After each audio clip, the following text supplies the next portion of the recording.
بل بالأدب تنال أعلى الرتب فعش حياة العلماء وقرأ صنوف الكتب كتعليم صبي.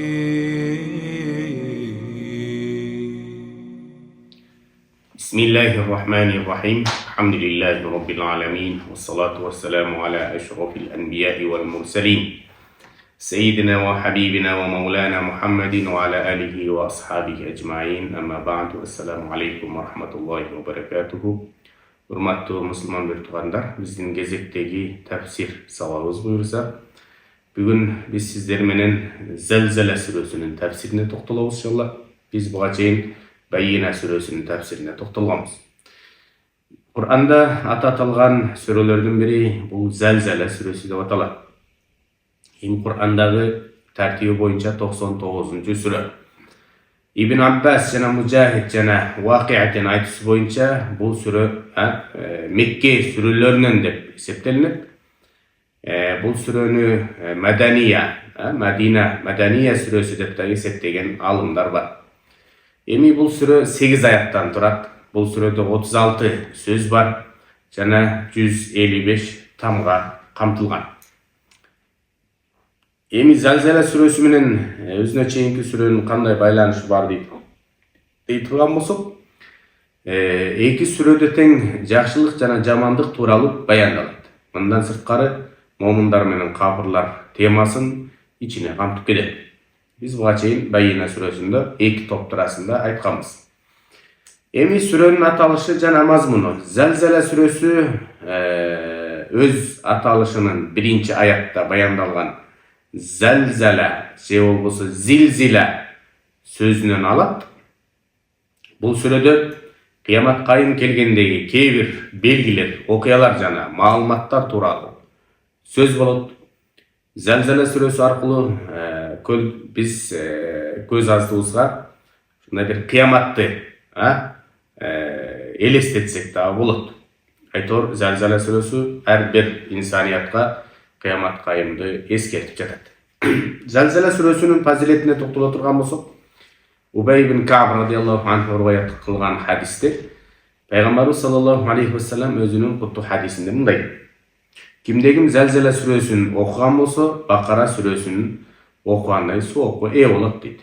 Zelzele suresi 8 ayattan tursa, Bakara suresi 286 ayat. Her bir süredögü her bir tamgaga özünçe 10'dan soğuk жазылып atkan bolsa, demek kimdegim Zelzele suresini okup koyu menen 8 ayattan turgan süreni okup koyu menen 286 ayattan turgan süreni okuganda bir soğuk bolat. Birinci ayatın tefsirine toktala turgan bolsok, Ba'da'udhu billahi mineşşeytanirracim. İza zulzilatil ardu zilzalaha. Jer titrep zilzalaga tolganda. İza degenden maksat bu jerde şart belgisi katары eskerilip жатат. İmam Mujahid'in aytışı boyunca kıyamatta algaçkı surnay tartılgan кезде jerde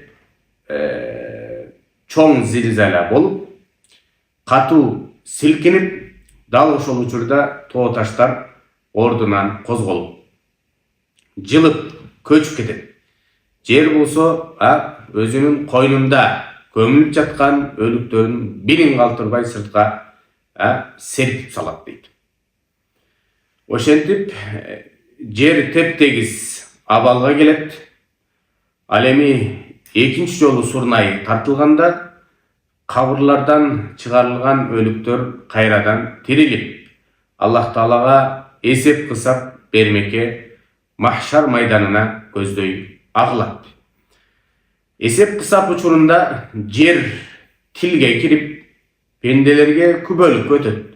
Себеби адам баласы күнөөнүн баарын жер бетинде жасаган эле. Эми жерди Аллах Субханаху ва Таала күбөлүк өтүүгө чакырып атат. Мынча айтканда, күбөлүк ал учурда кыямат кайымда bir insanlar arkылуу өтүлбөйт. Жерге берилет, мынча айтканда тапшырма. Себеби дегенде инсаният ар бир жакшылык кылбасын, жамандык кылбасын, бардыгын жер бетинде кылат да. Al эми экинчи аяттын тafsiri болсо ва ахраджатил арду асқалаха. Ошол учурда жер өзүнө камтылган бардык нерсени, бардык мүлктү сыртына чыгарган кезде дейт. Эми экинчи аятта баяндалган окуя бул эки жолу Сурнай тартылганда деген экинчи жолу Сурнай тартылганда жүзөгө ашыла турган өкүмдү эскерип атат бул жакта.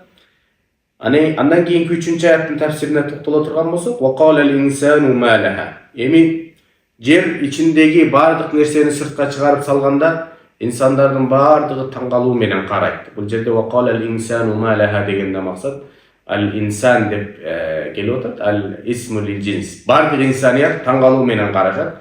Кантип эле бул жер өзүнүн ичинде жаткан, көмүлүп жаткан сөөгүттөрдү инсандардын бардыгын сыртка чыгарып атат деп таң калып карайт экен. Эми момун болсун, капыр болсун, ак болсун, кара болсун, бардыгы таң калуу менен жерге карашат, таң калып атышат. Андан кийинки 4-нчы аяттын tafsiri яума идин тухаддису ахбараха. Ошол күнү жерге эмне болгонун жер төкпөй чачпай, бирин калтырбай баяндап турат дейт. Абу Хурайра радиаллаху анху риваят кылган хадисинде пайгамбарыбыз саллаллаху алейхи ва саллям ушул аятты окуп туруп, силер ахбараха хабарлар эмне экенин билесиңерби деп сурады. Ал жерде олтурган сахабалар Аллах Таала жана анын элчиси гана билет деп жооп беришти. Анда пайгамбарыбыз саллаллаху алейхи ва саллям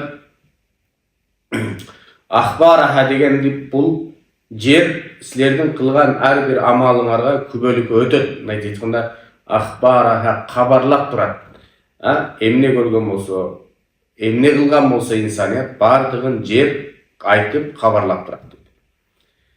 Кыямат күнү жер Аллах Таалага пенделеринин жер бетинде кантип, кайсы учурда жана кайсы жерде күнөө кылганын бирме-бир баяндап берет. Абдулла ибн Амрдын айтуусу боюнча кимде-ким жерге, ташка керек болсо дарактын үстүндө туруп сажда кылса да, жер ал саждага күбөлүк өтөт дейт. Кээ бир риваяттарда капырларга жер күбөгө өткөндөн кийин капырдан сурак алынбай түз эле тозокко ыргытылары дагы эскерилет. Эми кыяматта жердин тилге кирип сүйлөсү Аллах Тааланын каалоосу жана кудурети менен болот. Эми жердин сүйлөп жатканын элестете албагандар да болушу мүмкүн албетте. Бирок биздин тилибиз деле Аллах Тааланын буйругусуз бир сөзгө келмек эмес. Биздин тилибиз бир канча бөлүк эттен тургандыгы менен бирок сүйлөп атат. Биз бир кесим этти көргөн эмеспиз, үн чыгарып сүйлөгөндүгүн. Бул дагы болсо биздин тилибизден чыгып аткан үн, сөз дагы Аллах Тааланын каалоосу менен болуп жатат. Эми андан кийинки 5 жана 6 аяттардын tafsiriне токтоло турган болсок, би анна раббака аухалаха. Яума иди ясдурун насу аштатан лирау а'малахум. Эми кыямат күнү жердин кабар берип сүйлөсүнүн бир сыры Аллах Таала жерге аян берет, буйрук берет. Сүйлө, айт дейт. Мына ошол күнү адамдар жасаган амалдардын натыйжасын көрүү үчүн кабырларынан топ-топко бөлүнүп чыгып жөнөшөт. Эми кабырдан чыгарылгандар топторго бөлүштүрүлөт. Күнөөкөрлөрдү башка сапка, күнөөсүз аз мусулмандарды башка сапка ушундай бөлүшөт. Эми күнөөкөр пенделерге мына бул сенин жасагандарың деп жагымсыз амалдары көрсөтүлүп турат дейт. Аштатан дегенде максат бул жерде топ-топ, бөлүк-бөлүк болуп деген маанини берет. Кыямат күнү кабырдан чыгарылганда ар бир инсан топ-топ болуп махшан майданына агылат. Андан кийинки 7 жана 8 аяттарда фаман я'мал мисқала зарратин хайран яра ва ман я'мал мисқала зарратин шарран яра. Эми кимде-ким кыпындай дагы жакшылык кылган болсо, анын жакшылыгын көрөт, кимде-ким кыпындай жамандык кылган болсо, анын жамандыгын көрөт. Эми кыпындай дегенден максат бул жашоодо кимдир бирөө балким аз нерсени бир аз болсо да аз деп эсептебей коюшу мүмкүн, бирок Аллах Тааланын астында аз кылынган сооптуу амал чын дилден кылган болсо Аллах Тааланын астында көп болуп эсептелинет. Эми бул жерде кыпындай дегенден максат кээ бир муфассирлер кумурсканын көлөмүнчө дейт. Эми кумурсканын өзү көрүнгөндүгү менен бирок салмагы көрүнбөйт дейт. Адамдын дагы сооп амалы мына ушул сыяктуу. Кылып аткан мээнети, берип аткан жакшылык иштерин көрүнөт, бирок сообу көрүнбөгөн сыяктуу.